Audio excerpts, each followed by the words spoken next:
So one of the most common questions I get from the leaders and entrepreneurs that I coach around the country are, how do they effectively lead their people towards their goals and ultimately towards the organization's goals? Now, while there's a lot of different ways that we can effectively lead others, one of the first practical skills we make sure that all of our leaders know how to do is run an effective one-on-one meeting with their key people. I'm Kate Simon. I coach leaders and entrepreneurs all over the country to become the best leaders they can be in order to hit their organizational goals. So one of the first skills we dive into with these leaders is how to run an effective one-on-one meeting with their key people. Now, why this is important is because when you decide to get into leadership, you're ultimately taking on the role and responsibility of developing somebody else in their career and towards their goals. Now, if that feels like a lot of pressure to you, good, it should. That's part of the role of leadership, is understanding the responsibility that you're actually stepping into and taking that responsibility serious. So what we're gonna go over today is how you can get the most out of your meetings with your key people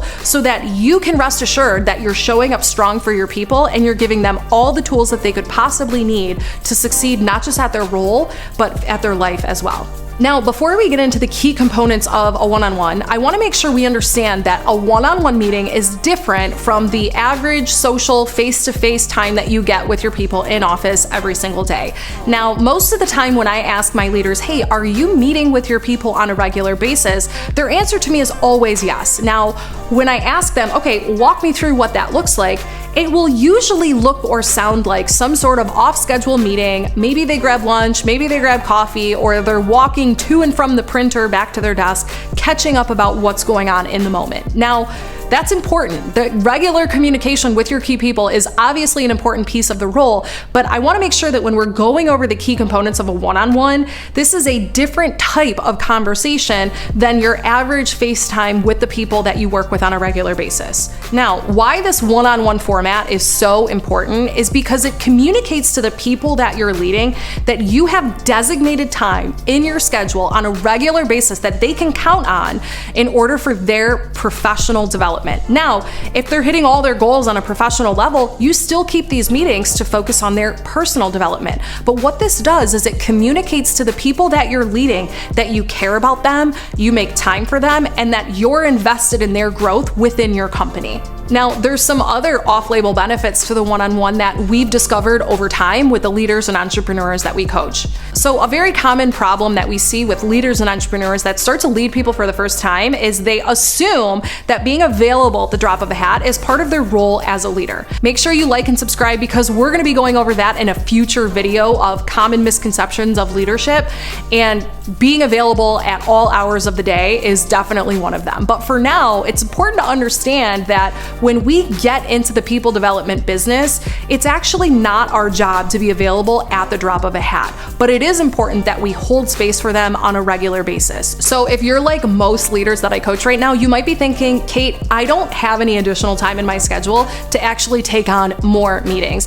And if you're leading teams of 10, 15, or 20 people, you might be thinking, Kate, that's gonna take up one entire day every single week, or however frequently you decide to meet with your people. But here's what I can share with you. If you're able to execute a high impact one-on-one meeting with your people, it will actually save you time during the week and it will give you more time back. I'll explain to you how. So there's a few rules I want to cover before we break down the key components of a high impact one-on-one. And the first rule, which is arguably the most important, is that when you set an appointment with the people that you're leading, we do not break the appointment no matter what. So when you're looking at your schedule on a regular, consistent basis, I want you to pick a day and pick a time that you know, no matter what comes on your calendar, you can honor that time and you're not going to cancel that time. What that does to the people that you're leading is it communicates to them that when you hold space for them, it is the most important meeting at that time and that you are fully invested in them and their role and their growth within the company. Now, the second rule here around one-on-ones is making sure that you're actually prepared for the meeting. I'm gonna go over the format with you guys shortly here, but we wanna be prepared. What are their business goals? What are their personal goals? What's going on in their life? You never wanna go into a meeting like this blind because they're gonna sense that you're not prepared. And if they sense that you're not prepared, you're ultimately communicating to them that their goals, their progress in this role, or their progress in this life is not important to you.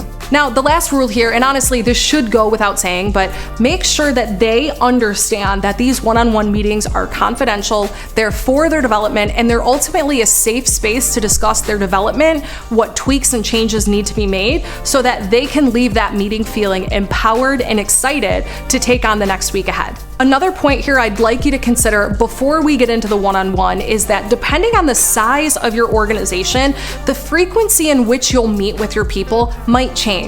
Now, there's other organizations where they do one-on-ones every other week, and then we do have some organizations where they do one-on-ones once a month. Now, I wouldn't do them any less frequently than once a month, and honestly, if you were to ask me where I see the most success, it would be anywhere between once a week and once every other week. I think it depends on a lot of things on whether or not you're gonna do one-on-ones, whether it's weekly or every other week, but really the question you have to ask yourself is, how well are my people performing in relation to their potential? And if they're performing really well in relation to their potential, you may be able to get away with doing every other week. But if you're finding that your people are not performing well to their potential, I'm gonna recommend that you meet with your people weekly until they're performing at a level where you feel more comfortable taking a little bit of a step back. Our goal in leadership should never be to micromanage people, but it should ultimately be to empower people to succeed without you. And so what that might look like is periods of times where you're working closer with people, and then other periods of time where you give them a little bit more rope to establish their own independence in the role so that they can ultimately build their confidence in the role. So use your best judgment. Depending on the goals of your organization and where everybody's at with their development, you have to pick whether you're meeting once a week, every other week, or once a month. But I would say my Coach Kate recommendation would be start at least every other week for the next few months until you get a rhythm, and then you can decide whether or not that's the right pace for you.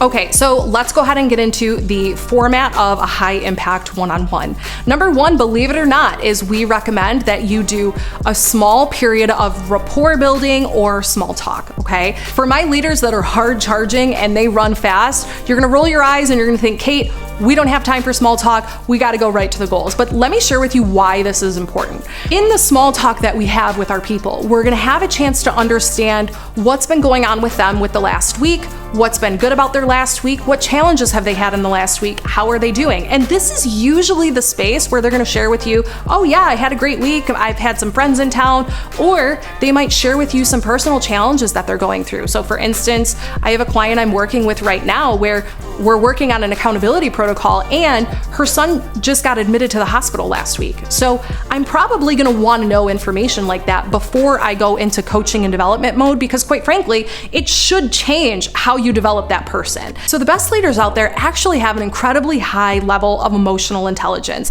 And how this actually translates to them doing a good job is it allows them to connect with their people and ultimately get buy-in from their people, because whoever they're leading actually feels like their leader cares about their goals. Now, rapport building might sound like fluff to you, but believe me, it is the secret sauce to being able to get the most you can out of your people. And I tell you that the main reason why this is because your people will feel like you care. And we've all heard the saying time and time again, people don't care how much you know until they know how much you care. So I'm encouraging all of you, step one in your meeting is to hold space to make sure that the person you're about to coach and lead understands that you know them as a person and you care about them as a person. My recommendation is going to be to keep that first piece of the meeting, that rapport building piece, to anywhere from 3 to 5 minutes, and then move on to point number 2. So point number 2 in a high impact one-on-one is going to be some form of a production check, or this is what we call goals versus actuals. So where are you at with your goals compared to where we said we were going to be? Now, occasionally on a, let's say once a month basis, this is going to be where are you at with your annual goals versus actuals. But usually if we're doing one-on-ones once a week, it's going to be, all right, Kate, you said you were going to sell 5 houses last week. Where are you at with that? So it's going to be a production check on what they said they were going to do versus what they actually did. Now, here's what's important as a coach and as a leader. We have to understand that our role in leadership and in coaching is not necessary if every single person did 100% of what they should do 100% of the time. I think it's really important that we all understand that in leadership, our role in our job is actually in developing people. And so if there's a gap in their goals of where they're at versus where they want to go, that's where we come in. So don't be discouraged if your people are showing up to these meetings only hitting half of their goals or 75% of their goals, because quite honestly, that's where our job as leaders come in. So the third point in a high impact one-on-one is going to be to identify interference. So here's what this looks like. Let's say Kate decided that she wanted to sell 5 houses last week and she showed up to her one-on-one and she only sold 3. A question you would ask around this would be, Kate, what got in the way of you selling 5 homes? Now, Kate might say, hey, my car got a flat tire, or hey, my daughter had to go to the doctor and I got off my schedule here. And so now we're coaching around the interference. We're finding out what went wrong and what got in the way of them hitting their goal, and we're proactively helping them with a strategy or an approach that they can try for the week ahead. It's very important that you guys understand that this is not where we give them our opinion or we shame them or we rebuke them in any way. This is where we're observing, emotion-free, sharing our observations and giving them proactive suggestions that they can actually take action on for the week ahead. Now, this is where a lot of homework assignments are also going to come in. Now, you might be thinking, Kate, what the heck is a homework assignment and a one-on-one? And let me just share with you that most of your one-on-one meetings should have some sort of deliverable or some sort of action item for your people that's designed to help them either succeed more in the role or succeed more personally. And so in this interference, what I want you guys to be looking for is not just what got in the way of them hitting their goal, but what could they do differently so that they can have a more successful week the week ahead. So the fourth piece here on running an effective one-on-one is having some element of accountability. Now, whatever you discovered in point number 3, which was what interfered with them hitting their goals, whether it was they stayed up too late and their alarm went off and they hit snooze, so they made it later to the office, or something that they can control. I want you to build accountability around that if they give you permission. Now, there's a lot of different rules around succeeding with accountability that I'm going to cover in a future video, so make sure that you subscribe to my channel above. That way you're up to speed on when we cover that. I'm not going to go into too much detail on key components of accountability because we have a whole video coming up with that. But what I want to share with you is that it's important that when somebody comes to you for development, we're asking them for permission to hold them accountable to something that they mutually agree to that's ultimately going to make them better in their role and ultimately make them better in their life. So accountability is a really important piece here in key one-on-ones, and it's important that we as their leaders and as their coaches are identifying the right metric to hold them accountable to. All right, guys, stick with me because this next point is really important here. The next thing we want to make sure we're covering in a high impact one-on-one is any sort of coaching or corrective action that they need to take in order to hit their goals this next week. So what this might look like is asking them what skill they need to develop, what support they actually need, or who they need to meet, or who they need to have a conversation with, or what training they need to participate in order to make the next week most successful. Now, obviously, guys, this depends on your industry, their role, as far as how you want to answer that question. But it's important that you guys are identifying in that meeting, based on their deficit, based on where they didn't hit the mark this week, what resources are out there or available for them to plug into to help bridge that gap. Last point here, and guys, there's a nuance here that I am going to go into, is always making sure you're ending the meetings with asking them what their key takeaways are, what they heard from you, essentially, and then making sure that you ask them this final question of, Kate, what support do you need from me? Now, there's a nuance here because when I first got into coaching one-on-one, I would always ask the question of how can I help you? How can I help you? What can I do for you? How can I help you? And that changed when I realized that when I was asking them the question of how can I help you, I was taking ownership for their action and I was taking ownership for their success. Now, as a leader, of course, it can be very tempting to get in the weeds with them and make their problems your problems. But you will be a much more effective leader if you can create a level of distance there by asking them, what support do you need from me? Which ultimately communicates that you're on your own. I support you. I'm here for you. I have the tools for you. And at the end of the day, it's your responsibility to pick them up. So asking the question of how can I support you actually frames it in a way where the people you're leading understand that it is their sole responsibility and it is up to them on what they do between this one-on-one and the next time you meet. Rather than when you're asking somebody, how can I help you?